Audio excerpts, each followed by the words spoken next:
so of course there's been a lot happened since I did write it. And she said she wanted it for her archives. If any of you know what the word archives means. Sounds rather grand, doesn't it? Yes, it does. Yes. Since I came to Doddington in 1895, which is 70 years ago now, there have been many changes. More houses have been built. In fact, over 60 during that period. The roads were rough then, no tarring was done then, and the footpaths were of gravel and had no curbs. There were more trees. The meadow now belonging to the school was almost surrounded by them, and others along the road have been felled. In front of the Chequers was a pond, protected by a wooden fence, and when frozen over in winter, provided a lovely spot for children's slides. Can everybody hear what I'm saying? Oh. There were 3 schools in the village, the board school, Doddington College, and Gloucester House Academy. The board school was a comparatively new building, the first master being Mr. Bisbee, who died young and is buried in Doddington churchyard. The second master was Mr. T. Potts. He was in charge for many years, a man of great ability, and who took an active interest in all village affairs. He formed an ambulance brigade, which flourished during his term of office, and also by his successor, Mr. Beaumont. Mr. Potts was organist and choir master at the church, the choir at that time being the best of any of the villages in the district. Doddington College was a school for the sons of gentlemen. They were boarders. The house is now called Southdowns, a home for children. The master of the college was a Mr. Longhurst, a very musical man. He was organist at the church prior to Mr. Potts. He taught the boys under him the rudiments of church music, and so was able to form a choir of boys, well trained and capable of entering choral festivals at Canterbury. He also found suitable men in the village to learn tenor and bass, and so form a male voice choir. There was a flagstaff at the college gate with the letters D.C. on it for Doddington College. Some children of the village used to say it stood for dirty children. After Mr. Longhurst left, it became less popular and was closed, as many such kind of private schools were. Gloucester House Academy was now occupied by Mrs. L.A. Smith, was a school for tradesmen's sons and daughters, both boarders and day scholars. In my father's boyhood days, somewhere about 1855, a Mr. Griggs was master, and the children received a thorough education. I know my father did, because so very few had education in those days. After Mr. Griggs, a Mr. W. Rudd took over, and both my sister and myself later attended the school. Mr. Rudd was musical, and I received my first violin lessons under him. He painted lots of pictures in oils. He was also in union with the London College of Music. The girls of the school had governesses, but the boys were taught by Mr. Rudd and Mr. Rounce in a building outside. I was very happy there.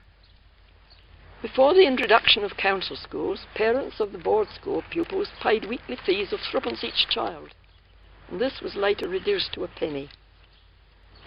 Fashions in dress were vastly different to the present day. There were very few ready-made garments, and children mostly wore pinafores to school. The women had 3 kinds of dress: an old one for work with coarse aprons, no overalls and smart aprons in those days. And in the afternoon, they donned something a little smarter and had a special one for Sundays, which was worn only on that day. Underclothes were chiefly sewn by hand, as sewing machines were not common. The village shops were of great importance, as there were very little means of transport to get to town, no motor cars or buses, and very few bicycles. And women cyclists at first were not looked upon very favourably. I was 24 before I had one. and was proud to be the first woman in Doddington to have a free wheel. I learned to ride on a fixed wheel, prior to which I had a tricycle with solid tyres and a spoon brake. Before that, to go to Faversham, we walked, or endured the journey in the carrier's van, which ran from Lenham to Faversham 3 days a week. Most uncomfortable, squeezed between heaps of parcels and other passengers. I can remember my father riding a penny farthing bicycle. Later, what were called safety bicycles with cushioned tyres were introduced, and finally the pneumatic tyre, a vast improvement, but owing to the stony and often sharp flints on the roadside, liable to many punctures. The roads were occasionally lined with large stones and crushed by a steam roller, but in by-lanes they were left to be gradually worn flat by carts and vans, which took a very long time. All tradesmen had horses and vans to carry out their goods, and were exposed to all kinds of weather as they were all open. The children in those days had very few toys, no fancy dolls' prams, bicycles or scooters, just iron hoops for the boys, humming tops and whipping tops, also marbles. The girls had wooden hoops, skipping ropes and shuttlecocks. Shops, as I have already mentioned, were very important. The baker's shop was what is now the old house, and was occupied by a Mr. Reuben Sellin.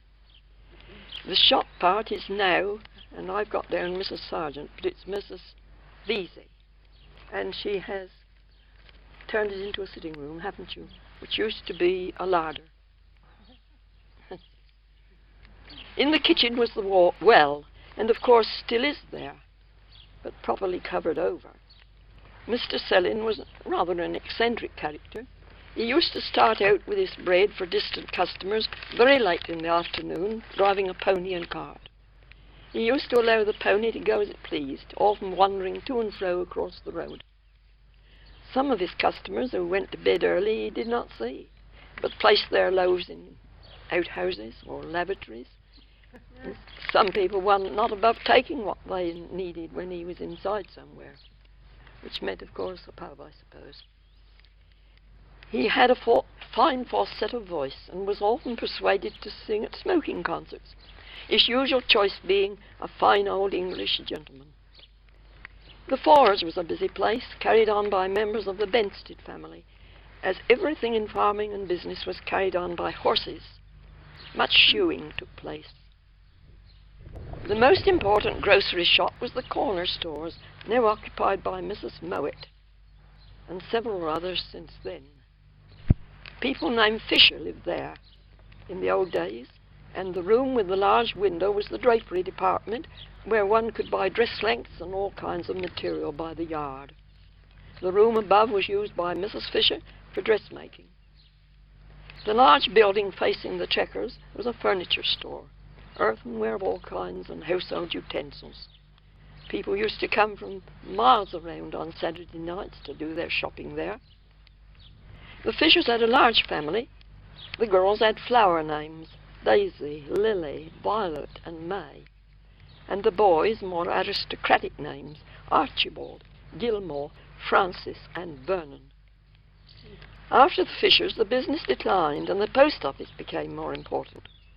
The post office was built by Mr. John Jarvis, who farmed at Downcourt. His eldest son Henry took over the shop, and he had 11 children, but only 5 are living today. And I fancy there are only 3 now, I don't know. His son followed, Mr. Alan Jarvis, the present occupant being Mr. Brian Jarvis. The butcher's was a flourishing business run by Mr. James Jackson, whose 3 sons worked for him. Mr. Jackson was a churchwarden, and 2 of his sons were choristers. Rapson was the home of Mrs. Alan Jarvis, was in years gone by a tailoring establishment owned by a man named Rapson, hence the name given to it by Mr. Jarvis when he moved there. Tailoring was done in making uniforms for gentlemen's servants, butlers, footmen, etc., and for other uses. Several men were employed. the house has been altered considerably. It was one time a laundry. Centuries, the home of Mr. Lees was formerly called High Trees. The trees grew evenly in a crescent fashion in the front garden. They were very beautiful. The house was divided into two dwellings then. Mr. Butler lived in one, Amy Butler, with her uncle, and a lodger who was also her sweetheart. They courted for 20 years or more, and finally, thinking they suited each other, they got married. His name was Davis. When he died, she moved to be with friends at Raynham, and strange to say, on the day she died, those lovely 6 high trees were felled. The East Kent Gazette headed the report in these words: "As the trees fell, so she died." I've still got the cutting. On one side of the house, now Mr. Lees's dining room, was a harness maker's shop. Each week 2 men came from Eastling to repair collars and harness and take new orders. Farm workers and others came from the district round to this shop. On the other side of the house, now the drawing room, Dr. Selby visited 3 times a week, as his surgery. Like Rapson's, of course, many alterations have taken place. On top of the hill, close to the Southdown home, stood a windmill, very picturesque. It is now part of Mrs. Summer's garden. The windmill was a very busy place, and beautiful, wholesome flour was served over a large area. Mr. William Jarvis, father of Mrs. Coleman, was the last miller to grind. Before him, Mr. Stanley Norrington was the miller, a relation of mine, before leaving for Canterbury. Mr. James Usher was builder and bricklayer in the village, and he lived at Yew Tree House, opposite me. His son Jack, known locally as Jolly Jack, followed him before the present firm of Ushers took over. The wheelwright's business, owned by Norringtons, carried on an extensive business successfully until about 1930, when it became a dying trade, as did the blacksmiths everywhere. The farms in the district were chiefly owned by Sir John Croft and the DeLawn family, and worked by tenants. One exception was Groundsel Farm, now known as Court Lodge. 2 Pilcher brothers worked together there until partnership was dissolved, and Mr. G. Pilcher and Sons remained for many years. Then it changed hands several times, one of which was an African man. As a baby in his native land, he was very ill, and thinking he wouldn't live, his parents handed him over to the missionaries, who nursed him and adopted him, gave him a good education, and during a visit to Africa of King Edward VII, became his interpreter. He married an English woman and had several half-coloured children. He also farmed Bistock Farm for a time. He used to sing in Doddington Church Choir until the Reverend Bennett, who was a great musician, asked him to try and keep a little more in time with the rest of the choir, and he took offence. Sharsted Court was an important mansion and large estate in my early recollections. That was in the lifetime of Chapman de Lawn, Fonce de Lawn. He owned extensive hop gardens, and nearly everyone in the villages went hop picking for him. He used to give prizes to the cleanest pickers, that is, free from leaves and bunches, and a large tea party in the ghost house at the end. He tried an experiment in growing tobacco, but with little success. I watched his funeral procession, all horse-drawn vehicles, of course, passing through the then famous Sharsted Walks, now no more. His son Alred succeeded him and was very popular. The gardens were thrown open every Sunday throughout the summer. There was a lovely cricket ground, and many grand matches took place, also the annual flower show and sports, which attracted crowds from miles around. He married Miss Jameson and had one son who survives him. Doddington Place was built by Sir John Croft, Bart, with the red bricks made on the estate. He had 17 children, 13 of whom lived to grow up. They were all very gay. Several daughters were married at Doddington, which were grand affairs. Lady Croft started the first ladies' choir, giving all the purple robes and caps, together with black skirts. They were all grown-up women from the village, including her 3 youngest daughters. The gas house built by Sir John was used to generate acetylene gas for the mansion, and the men who worked there were Mr. Welfare and Mr. Rose, who lived in the houses now occupied by Dr. Wall and Mr. Rittner, have I got that right?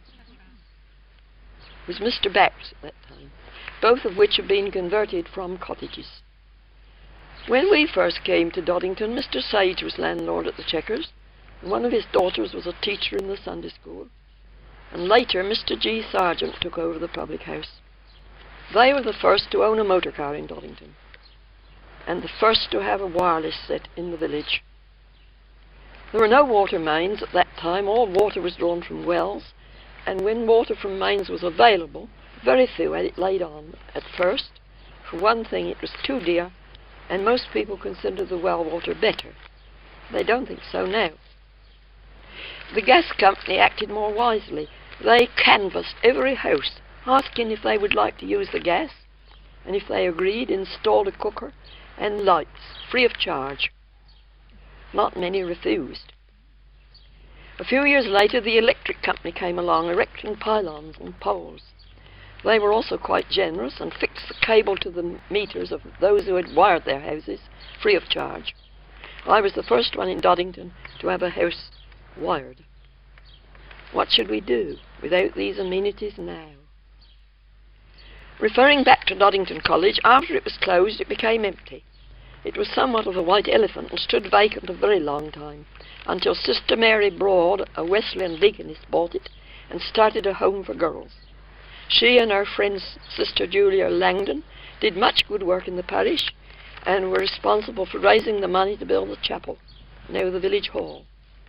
Previous to that, the old chapel, a boarded structure, stood at the bottom of Church Hill, just inside Dr. Wall's garden. There were very few Wesleyans in Doddington, but with Sister Mary's home and her great influence, the congregation grew. I often used to go to the new chapel, sometimes played the organ when the organist couldn't come. That is, when I was free from church duties. There were weekly guild meetings, which were very interesting. By chance, when in London on one occasion, Sister Mary met a man who in her young days she had hopes of marrying, and had not met since. They became reunited, and the chapel was licensed to enable them to wed. She then became Mrs. Moxon, and stayed at the home several years after. Most people will remember Dr. Josiah Oldfield, the noted fruitarian. He came from Bromley and opened a hospital at Margaret Manor, which was then known as Grit, where at one time was a farm. The Oast House he turned into a hospital for more or less mental patients. He was very eccentric but clever. Born of very poor parents, his father being blind, Dr. Oldfield worked very hard sometimes at manual work, in order to save money to enter college. This he managed to attain and went to Oxford. He wrote many books and whenever possible stressed his dietetic principles. He was very hospitable and often gave parties at his home. He changed all the old familiar names, thus Grit Farm became Margaret Manor, Little Grit became Little Greetinge, the Oast House he named Ellen's Court. A deep valley on his land, known as and loved by all children as Clifford's Mountains, he named the Valley of the Pilgrims. There was no authenticity in any of his changes. And you mustn't tell Mr. Kenny's somebody perfect.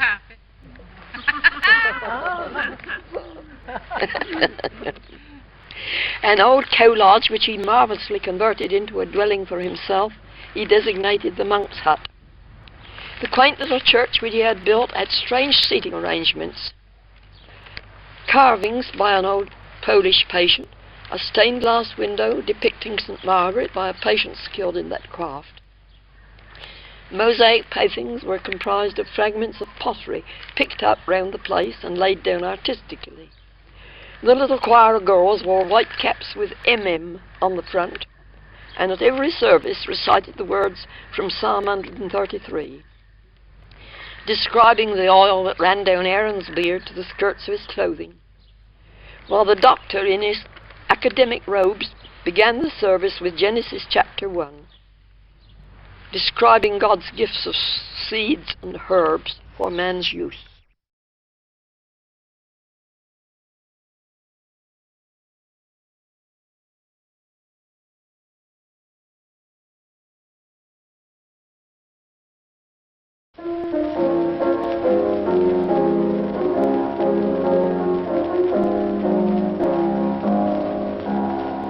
Since days of old, when nights were bold, the world has altered quite. The fine old English gentleman has disappeared from sight.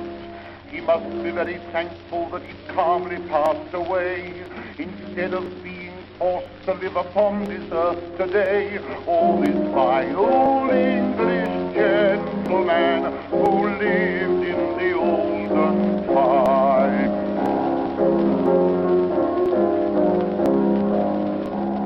He never paid £2 a ton for substitute for coal. He never stood in queues to draw his unemployment dole. He never heard of Douglas and of Mary on the screen. He never had a son who called his father dear old Bean. He never was invited by a Scotchman to say when. He never saved up coupons for a John Bull fountain pen. He never had a relative who played the Maiden's Prayer. He never heard that Lloyd George had refused to bob his hair. Oh, this fine old English gentleman who lived in the olden time.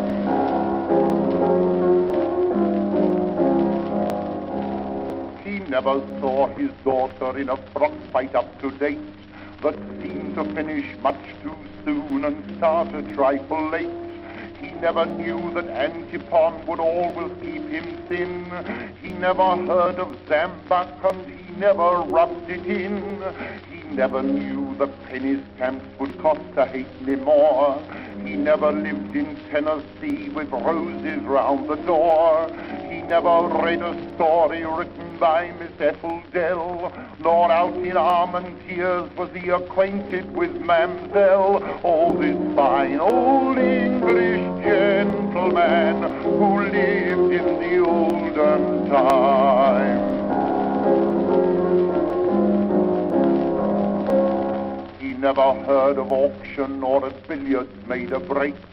He never jazzed or two-stepped and his shimmy didn't shake. He never paid in taxes more than a halfpenny could earn, nor to his coal-black mammy was he longing to return. He never even knew the boy stood on the burning deck. He never heard officially the Hesperus was a wreck. He never read the murders in the Sunday press each week. He never knew that Wilfrid once was lost by Pippin's Creek. Did this fine old English gentleman who lived in the olden